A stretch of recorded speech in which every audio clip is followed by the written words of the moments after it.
నమస్తే, welcome to Disha TV. Telangana రాజకీయాల్లో ఎమ్మెల్యేల ఫిరాయింపు వ్యవహారం మరోసారి చర్చనీయాంశంగా మారింది. బీఆర్ఎస్ పార్టీ ఎమ్మెల్యే వివేకానంద దాఖలు చేసిన అనర్హత పిటిషన్పై ఎమ్మెల్యే కడియం శ్రీహరి విషయంలో కీలక పరిణామం చోటు చేసుకుంది. ఈ పిటిషన్పై విచారణను అసెంబ్లీ స్పీకర్ గడ్డం ప్రసాద్ కుమార్ వేగవంతం చేయడం రాజకీయ వర్గాల్లో ఆసక్తిని రేకెత్తిస్తుంది.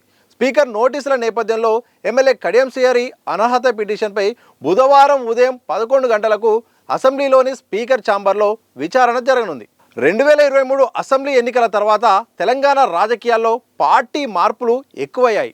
బీఆర్ఎస్ పార్టీకి చెందిన పలువురు ప్రజాప్రతినిధులు కాంగ్రెస్ పార్టీలో చేరడం అప్పట్లో పెద్ద చర్చకు దారితీసింది. ఆ సమయంలో స్టేషన్ గన్పూర్ నియోజకవర్గానికి చెందిన ఎమ్మెల్యే కడియం శ్రీహరి కూడా పార్టీ మారిన నేతల్లో ఒకరిగా నిలిచారు. బీఆర్ఎస్ పార్టీ అభ్యర్థిగా ఎన్నికై ఆ తర్వాత కాంగ్రెస్కు మద్దతు తెలపడం ఫిరాయింపు చట్టం ప్రకారం నిబంధన ఉల్లంఘనగా భావిస్తూ బీఆర్ఎస్ నేతలు అభ్యంతరం వ్యక్తం చేశారు.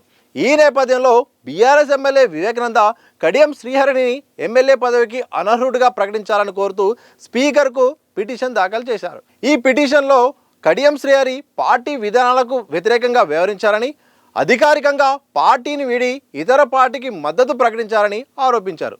ఇదే తరహాలో మరో ఎమ్మెల్యే దానం నాగేందర్పై కూడా ఫిరాయింపు ఆరోపణలు వచ్చాయి. అనర్హత పిటిషన్ను పరిశీలించిన స్పీకర్ గడ్డం ప్రసాద్ 2025 నవంబర్ 20న కడియం శ్రీహరి, దానం నాగేందర్కు నోటీసులు జారీ చేశారు.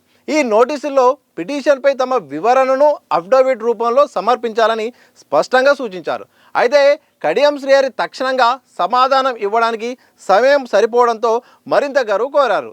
దీంతో విచారణ ప్రక్రియ కొంతకాలం వాయిదా పడింది. ఇటీవల ఈ వ్యవహారంపై స్పీకర్ కార్యాలయం మళ్లీ చర్యలు ప్రారంభించింది. విచారణను ముందుకు తీసుకెళ్లాలని నిర్ణయించిన స్పీకర్ కడియం శ్రీహరికి మరోసారి నోటీసులు జారీ చేశారు.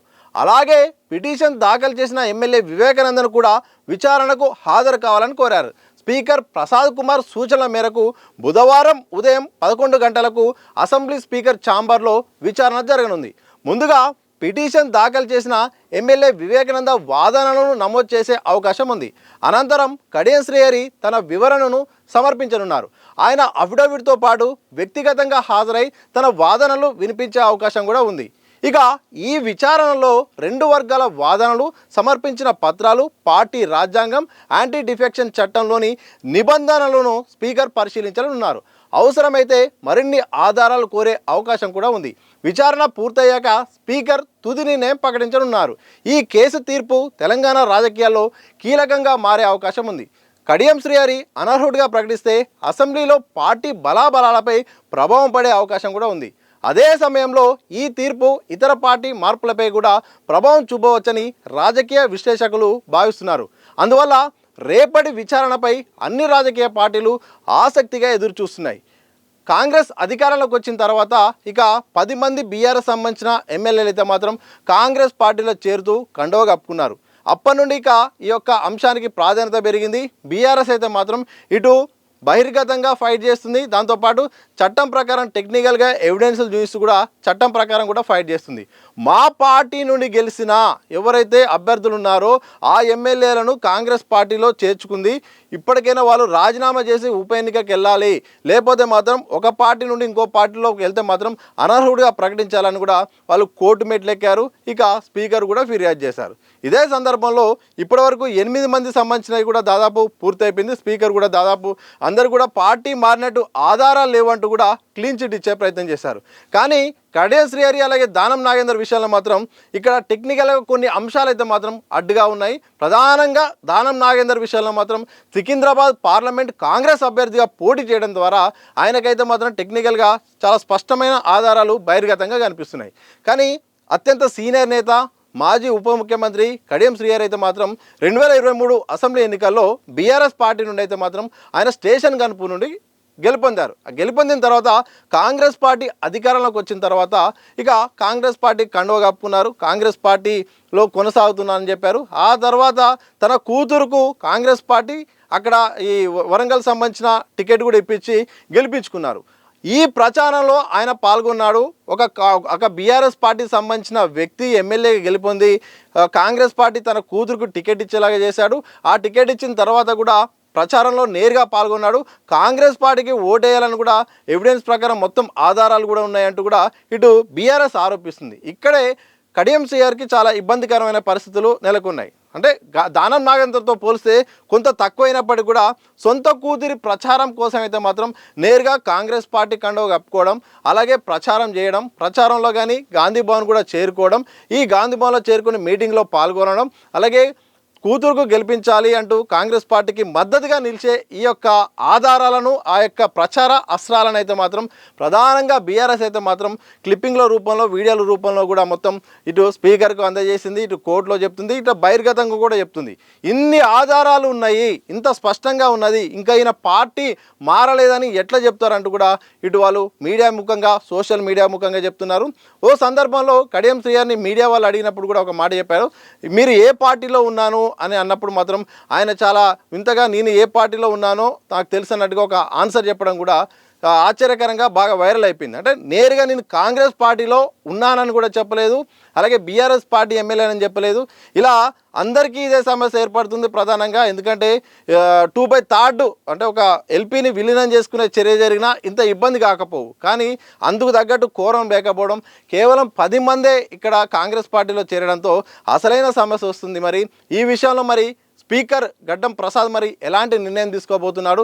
సంచలనమైన నిర్ణయం ప్రకటించే అవకాశం ఉందా, లేకపోతే ఎప్పట్లాగానే ఎలాంటి ఆధారాలు లేవు, ఆయన పార్టీ మారినట్టు ఆధారాలు లేవు, ఆయన కూడా పార్టీ మారలేదని చెప్తున్నాడు, అవన్నీ కూడా అది ఎవిడెన్స్ ప్రకారం సెట్ అయ్యేది కాదని చెప్పే అవకాశం ఉందా, లేకపోతే ఈ విచారణకు మరి కాస్త సమయం కావాలని కూడా ఆయన చెప్పే అవకాశం ఉందా అనేది మాత్రం ఒక సస్పెన్స్గా ఉంది. ఇటు సుప్రీంకోర్టు అయితే మాత్రం ఫిరాయింపు విషయంలో చాలా సీరియస్గా ఉంది.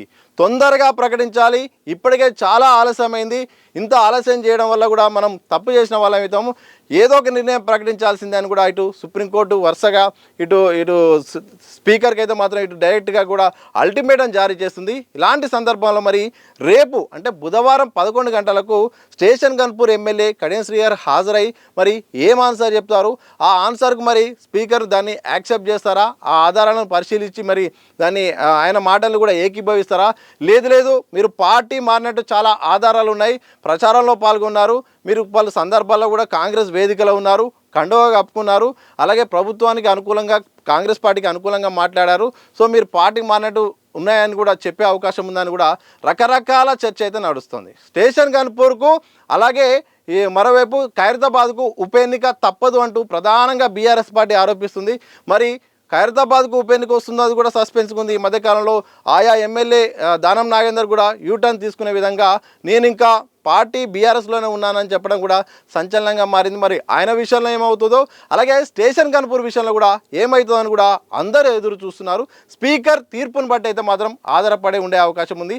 ఏదేమైనప్పటికీ ఇటు పార్టీ బీఆర్ఎస్ పార్టీ నుండి గెలిచి కాంగ్రెస్ పార్టీలో చేరినట్టుగా ఈ యొక్క జరుగుతున్న పరిణామాలు, అలాగే స్పీకర్ సంబంధించిన విచారణ తీరు, ఇటు రాజకీయంగా ఒకరిపై ఒకరు ఆరోపణలు చేసుకోవడం, అలాగే మేము ఈ పార్టీలో ఉన్నాం ఇంకా బీఆర్ఎస్ల పార్టీలో ఉన్నామని ఇటు బీఆర్ఎస్ పార్టీ అనుకోవడం, లేదు వీళ్ళు ఇంకా పార్టీ మా పార్టీ మీద గెలిచి పక్క పార్టీలో చేరారు, ఇది సరైనది కాదు, అనర్హత ప్రకటించాలి, లేకపోతే నైతికంగా వాళ్ళు రాజీనామా చేసి బైపోల్కు సిద్ధం అవ్వాలని కూడా బీఆర్ఎస్ అంటుంది. చూడాలి మరి తెలంగాణ రాజకీయాల్లో ఎలాంటి పరిణామాలు చోటు చేసుకుంటాయో గడ్డం స్పీకర్ ప్రసాద్ గారు చెప్పేదాన్ని బట్టి అయితే మాత్రం ఆధారపడే అవకాశం ఉంది. చూడాలి మరి బైపోల్ తప్పదా, లేకపోతే అందరిలాగానే లేదు ఆయన పార్టీ మారినట్టు ఆధారాలు లేవు, ఆయన ఇంకా బీఆర్ఎస్ పార్టీలో ఉన్నారన్న తీర్పు వస్తుందా లేదా అనేది మాత్రం తెలియాల్సిన అవసరం ఉంది. ఏదేమైనప్పటికీ రాజకీయాల్లో అత్యంత సీనియర్ కడియం శ్రీహరి ప్రస్తుతానికైతే మాత్రం ఇక విచారణను ఎదుర్కొన్న నేపథ్యంలో మరి ఎలాంటి తీర్పు ఆయనకు అనుకూలంగా వస్తుందా, వ్యతిరేకంగా వస్తుందని మాత్రం త్వరలో తెలిసే అవకాశం అయితే కనిపిస్తూ ఉంది.